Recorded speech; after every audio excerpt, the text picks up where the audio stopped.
Halo, kembali lagi bersama saya Max. Apa kabar kalian semua? Semoga selalu sehat dan baik-baik saja ya. Sesuai jadwal episode kali ini kita akan lanjutkan serial Chandra Nandini episode 31 part 1 dan part 2. Lalu kisah di episode 30 part 1 dan part 2 ini akan berfokus pada Nandini yang kembali ke Istana Magadha, namun bukan sebagai ratu melainkan sebagai pelayan dan pengasuh Bindusara.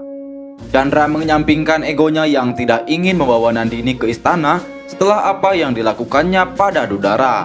Nandini pun demikian, meskipun ia menjadi pelayan namun ia tetap bersedia pergi ke Magadha demi kebaikan Bindusara. Kisah diawali pada saat Chandra mencoba mencari tahu tentang Nandini yang mempunyai identitas baru sebagai Chandrika. Ia pun tiba di sebuah tempat di mana Nandini dan keluarganya tinggal. Chandra kemudian menemukan keanehan karena ia melihat suami Nandini yang dibawanya ke pesta pernikahan adik Raja Kalingga sedang asik mabuk anggur merah bersama teman-temannya, dan Chandra pun berniat untuk memberitahu Nandini tentang hal itu. Namun tiba-tiba datang seorang wanita bersama anaknya, dan wanita itu nampak akrab dengan suami Nandini. Wanita itu pun memaki suami Nandini seraya berkata bahwa dia sudah lama menunggunya di rumah, sedangkan suaminya sedang sibuk asik bermabuk-mabukan. Chandra yang mendengar itu pun heran dan mengira bahwa suami Nandini mempunyai dua istri. Dengan marah kemudian Chandra pun mendatangi suami Nandini. Pria macam apa kau ini? Kau tidak berasa malu?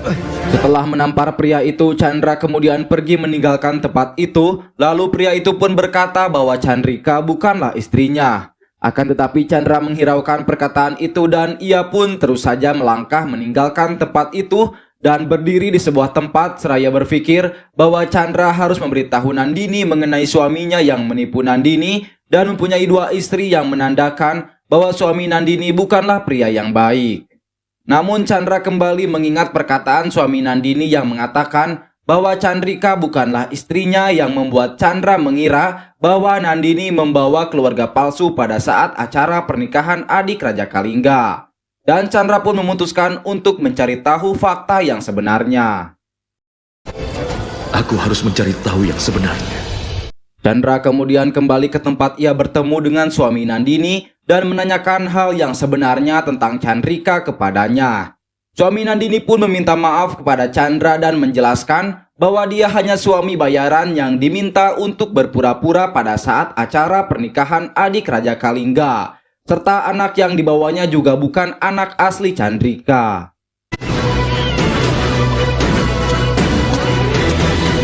Nandini, kau memalsukan keluargamu dan anakmu. Sementara itu di tempat persembunyiannya, Malaiketu mendatangi Padmananda yang sedang bersantai, dan ia pun marah karena Malaiketu nampaknya kembali gagal melakukan tugasnya untuk membawa wanita Kalingga yang selalu menggagalkan rencananya.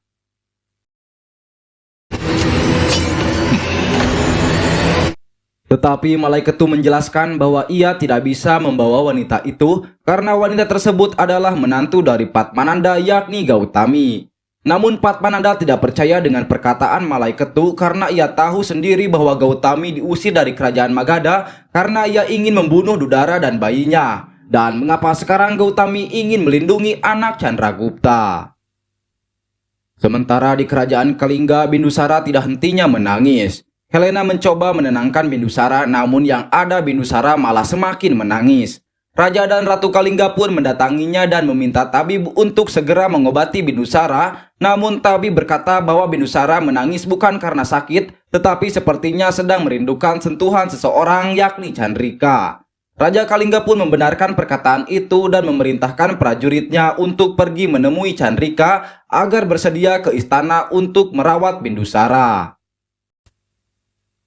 Prajurit kemudian mendatangi rumah Chandrika dan memintanya untuk pergi ke istana Kalingga karena raja memintanya untuk merawat Pangeran Bindusara yang tidak hentinya menangis. Katakan aku tidak akan pergi ke istana. Setelah prajurit pergi, Gautami kemudian menanyakan keputusan Nandini yang menolak untuk mengurus Bindusara yang membutuhkan Nandini. Namun Nandini beralasan bahwa Bindusara akan segera pergi dari Kalingga dan ia tidak mau jika Bindusara terbiasa dengan sentuhannya dan itu akan membuat Bindusara sangat sulit untuk dipisahkan dengannya. Karena hal itu, Chandra tidak akan setuju jika Bindusara terlalu dekat dengan Nandini. Chandra kemudian kembali ke istana Kalingga dan panik ketika pelayan berhamburan keluar dari kamar Bindusara. Dan benar saja saat ia memasuki kamar, Bindusara sedang menangis dan nampak kesakitan. Helena kemudian berpura-pura panik dan mengatakan bahwa demam Bindusara tidak berkurang dan malah semakin parah. Lalu Raja Kalingga pun menenangkan Chandra bahwa dia telah meminta Chandrika untuk mendatangi istana agar kembali merawat Bindusara. Namun Chandra berkata sinis dan tidak ingin Chandrika merawat Bindusara. Ia pun beralasan ada banyak tabib di istana Kalingga yang bisa menyembuhkan Bindusara. Namun tabib berkata lain dan mengatakan bahwa tabib saja tidak akan bisa menenangkan Bindusara. Dan hanya Chandrika saja yang bisa melakukan itu karena bayi memang sering tidak tenang jika jauh dari orang yang ia anggap ibunya. Dan kesimpulannya hanya Chandrika yang bisa menenangkan Bindusara. Lalu Helena yang mendengar itu pun, Omong kosong apa yang kau katakan itu? Aku ibunya Bindusara. pelayan kemudian datang dan mengabarkan bahwa Chandrika menolak pergi ke istana untuk merawat Bindusara. Chandra dan yang lainnya pun terkejut mendengar itu. Lalu Helena menyarankan agar mereka kembali secepatnya ke istana Magadha karena Chanakya bisa menyembuhkan Bindusara.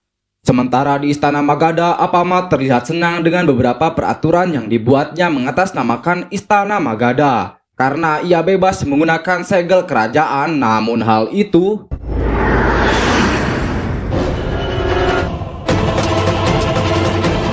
Acarya pun kemudian meminta surat yang telah disegel menggunakan segel kerajaan dan Apama pun terlihat tenang ketika Acarya membaca isi surat tersebut.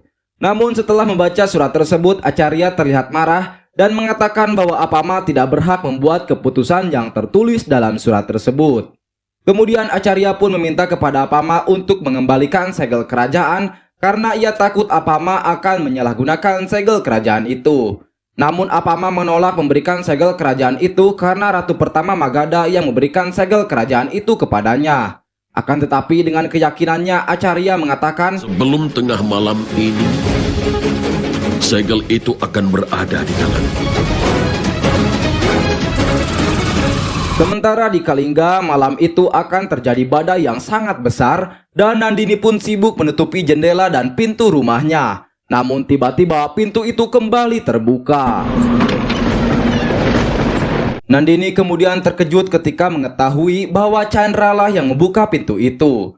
Chandra kemudian melangkah mendatangi Nandini dan ia pun memaki Nandini karena Nandini tidak pantas menanyakan kondisi Bindusara yang Chandra anggap bahwa Nandini lah yang membunuh Dudara dan membuat kondisi Bindusara seperti itu. Aku juga tidak ingin pergi ke istana denganmu.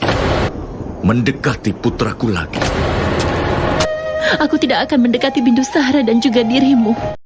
Sementara di Kalingga, tabib tetap berusaha untuk menyembuhkan demam Bindusara dan membuat Bindusara menjadi tenang. Namun semua itu tidaklah berhasil. Chandra kemudian telah kembali ke istana Kalingga setelah memaki Nandini dan mengatakan bahwa mereka akan kembali ke Magadha malam itu juga. Namun Raja Kalingga meminta Chandra untuk mempertimbangkan keputusannya karena di luar sana ada badai dan cuaca seperti itu akan memperburuk kondisi Bindusara. Sejenak Chandra menyetujui perkataan Raja Kalingga dan menunda niatnya untuk kembali ke Magadha malam itu juga. Namun tabib kembali mengatakan bahwa Pangeran Bindusara hanya akan sembuh jika Chandrika yang mengobatinya karena Pangeran Bindusara dalam situasi ini perlu sentuhan seseorang yang ia anggap sebagai ibunya. Chandra yang mendengar itu pun emosi dan menegaskan bahwa dia tidak akan memberikan Bindusara kepada Chandrika dan kembali mengatakan bahwa mereka akan kembali ke Magadha malam itu juga. Chandra kemudian melangkah pergi ke balkon istana dan sejenak ia pun berpikir tentang Nandini yang bersikap membingungkannya. Karena Nandini telah membunuh Dudara dan mencoba meracuni Bindusara saat dalam kandungan Dudara. Padahal jika Nandini mau membunuh Bindusara, mengapa sekarang ia menyelamatkannya? Dengan fakta itu, Chandra pun memutar otaknya karena ia tahu bahwa Nandini telah 2 kali menyelamatkan anaknya. Namun ia tidak mau kembali percaya kepada Nandini karena takut jika suatu saat Nandini kembali mengkhianatinya. Dan Helena pun mendatanginya lalu mengatakan bahwa semuanya sudah siap untuk kembali ke istana Magadha. Chandra pun hendak kembali ke Magadha, namun sekali lagi Raja Kalingga menghalanginya dan meminta Chandra untuk menunda pemberangkatannya ke Magadha karena cuacanya sangat tidak mendukung. Namun Chandra dengan tegasnya mengatakan bahwa dia akan tetap pergi ke Magadha apapun situasinya.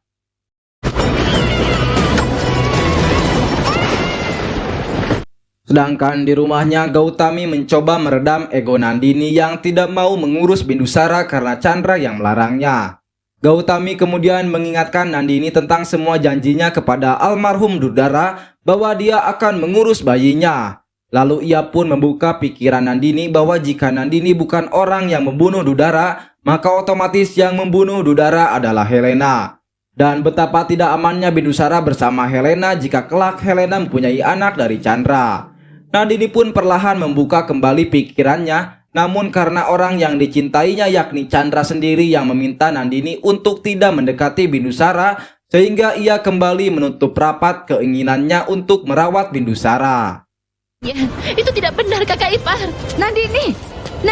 Scene berpindah pada Apama dan Megastens terlihat tegang dan panik karena waktu sudah menunjukkan tengah malam, namun Chanakya belum memberikan tanda bahwa dia akan mengambil segel kerajaan.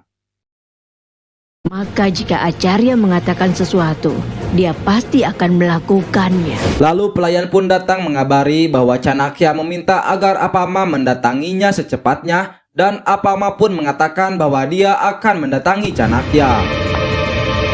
Apama pun pergi mendatangi Chanakya bersama Megastens. Namun Chanakya meminta Megastens untuk meninggalkannya bersama Apama karena akan membicarakan hal yang sangat penting. Dan Apama pun terlihat tenang dengan menyuruh Megastens untuk menunggu di luar ruangan. Megastens pun keluar dengan rasa penasaran karena sepertinya Chanakya membicarakan topik yang sangat vital sehingga ia harus menunggu di luar seperti itu. Dan tidak lama kemudian Ratu Apama keluar dari ruangan Chanakya dengan wajah penuh dendam karena Acarya berhasil membawa segel kerajaan darinya. Di mana segel kerajaan? Ada di tangan Acarya. Di lain tempat, Gautami yang masih menunggu Nandini sadar bahwa Bindusara sangat membutuhkannya pun memutuskan untuk menulis surat yang mana isinya surat itu ia akan pergi selamanya dari hidup Nandini agar Nandini tidak merasa bersalah telah meninggalkan Gautami dan bayinya. Meskipun itu sangat sulit baginya dan bayinya karena ia telah menganggap bahwa Nandini adalah malaikat yang dikirim oleh dewa karena Nandini datang di saat Gautami dan anaknya membutuhkannya. Namun sekarang Nandini harus memenuhi janjinya kepada Dudara untuk merawat Bindusara. Setelah membuat surat itu, Gautami pun bergegas untuk meninggalkan rumah itu. Namun ia pun terkejut karena nampaknya Malaiketu sudah siap dengan pasukannya untuk membawa Gautami kepada Padmananda sebagai bukti bahwa dia tidak berkata bohong padanya. Hari ini Raja pasti akan terkejut dengan hasil usahaku. Lalu Nandini yang sedang melarikan diri untuk mencari ketenangan pun dihantui oleh bayangannya sendiri yang menegaskan bahwa selamanya Nandini tidak akan tenang jika Nandini tidak melindungi bayi yang tanpa ibu dan diurus oleh orang yang melenyapkan ibu dari bayi itu. Namun nampaknya penjelasan itu malah menambah beban pikiran Nandini. Tidak, pergilah. Dan ia pun memutuskan untuk kembali ke rumah Gautami yang sudah kosong ditinggalkan oleh pemiliknya. Dan Nandini pun menemukan sepucuk surat yang mana surat tersebut ditulis oleh Gautami sebelum ia pergi dan diculik oleh Malaiketu. Nandini pun nampak sedih dan mengkhawatirkan Gautami. Kau pergi kemana dengan bayimu dalam kondisi seperti ini? Sementara itu dalam kondisi hujan yang sangat lebat, Chandra dan rombongannya tetap melanjutkan perjalanannya. Chandra yang mendengar tangisan Bindusara yang semakin keras pun memutuskan untuk menghentikan perjalanannya dan memerintahkan menteri untuk mendirikan tenda di hutan tersebut. Setelah tenda berdiri, Tabi berusaha membuat obat-obatan yang dapat membuat kondisi Bindusara membaik dan meredakan demamnya.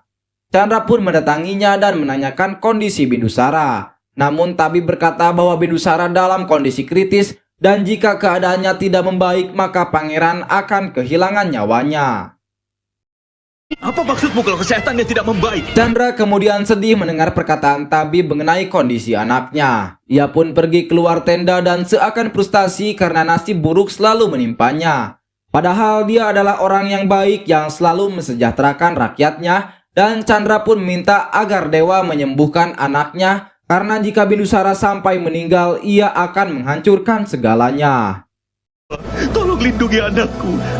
Atau Kau kirimkan orang yang bisa membantunya. Lalu tiba-tiba Dewa menjawab doa-doa Chandra dengan mengirimkan orang yang dapat menyembuhkan Bindusara, dan orang itu adalah Nandini.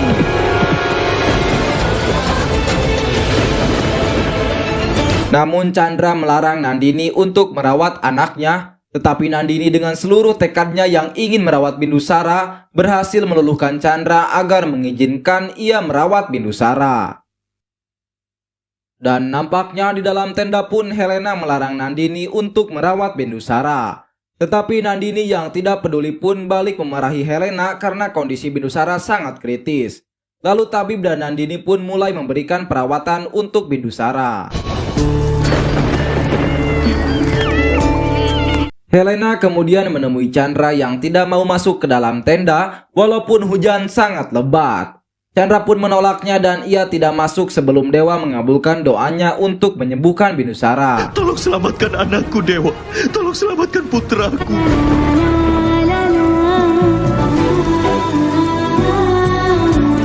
Singkat cerita, pagi pun tiba. Chandra yang tertidur di luar tenda pun terbangun karena teringat akan kondisi Bindusara. Dan ia pun pergi ke dalam tenda yang nampaknya Bindusara baik-baik saja bersama Nandini.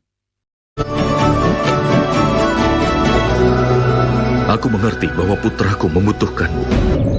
Mungkin ini adalah nasib burukmu. Untuk menebus semua dosamu. Aku tidak akan kembali untukmu. Aku hanya pergi ke Magadha demi Bindusara.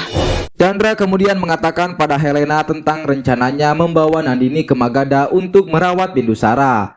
Helena kemudian senang karena Nandini datang ke Magadha bukan sebagai ratu melainkan seorang pelayan, dan ini merupakan hal yang diinginkannya dari sekian lama.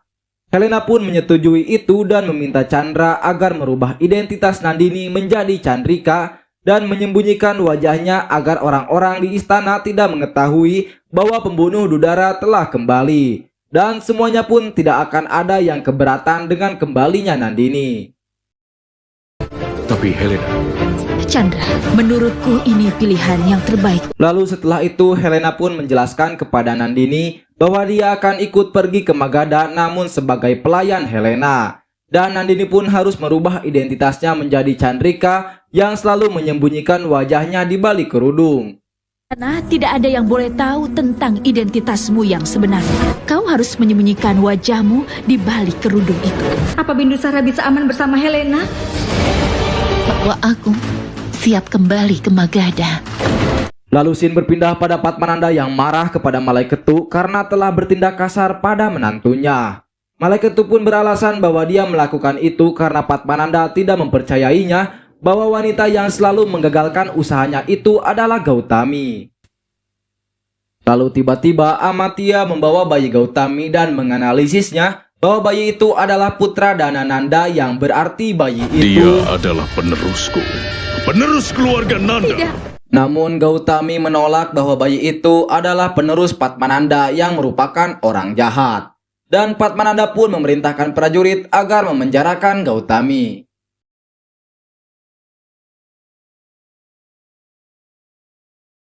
Bindusara! Di mana Bindusara? Helena kemudian menjelaskan bahwa orang yang bersama Bindusara adalah Chandrika yang merupakan pengasuh yang mereka temukan di Kalingga. Dan Helena pun menjelaskan bahwa Chandrika tidak bisa berbicara dan di kampung halamannya mempunyai tradisi untuk tidak memperlihatkan wajahnya. Dan Dima dan Mora pun memahami dan percaya apa yang dikatakan Helena. Ini istana di mana aku menghabiskan masa kecilku. Sekarang aku kembali lagi ke istana ini sebagai pelayan. Malam harinya Bindusara tidak kunjung tidur meskipun Chandra sudah membawanya jalan-jalan ke taman dan menyanyikan lagu tidurnya. Lalu Chandra pun menceritakan sebuah dongeng bahwa Chandra berhasil mengalahkan 5 harimau besar kepada Bindusara. Namun Nandini tertawa mendengar dongeng Chandra tersebut dan menganggapnya terlalu berlebihan. Jadi artinya kau bertarung dengan 5 harimau sekaligus. Kau sangat pintar bercerita, kan? Chandra kemudian tertidur di sofa dan Nandini pun ternyata masih tetap menunjukkan kepeduliannya kepada Chandra dengan menyelimutinya. Lalu Nandini pun menidurkan Bidusara di tempat tidur raja. Sementara Helena terkejut karena Apama mengatakan bahwa Acarya mengetahui tentang keterlibatan Apama dalam rencana Rupa dan Sunanda. Apama pun menjelaskan bahwa Acarya mengikutinya saat bertemu dengan Sunanda. Dan dengan alasan itu pula Chanakya mengambil segel kerajaan darinya. Untung saja Acarya tidak ada di istana. Singkat cerita, pagi pun tiba. Nandini nampak sedang merawat Bindusara. Lalu Dadima pun mengatakan bahwa lututnya sangat sakit dan hanya Nandini yang bisa mengobatinya. Mora yang mendengar itu pun marah karena Dadima selalu mengingat Nandini yang telah menghancurkan semuanya dan membuat Bindusara menjadi menderita. Yang sebenarnya Tidak, Ibu. Aku tidak melakukan itu. putraku tidak bisa melupakan tragedi ini. Terima kasih untuk kalian yang sudah menyimak sampai akhir. Sampai berjumpa dengan saya di esok hari, tentunya mengulas Chandra Nandini episode 32. Jangan lupa klik like, komen, dan subscribe ya guys, agar saya bersemangat membuat kontennya. Sekian dari saya, salam sejahtera untuk kita semua.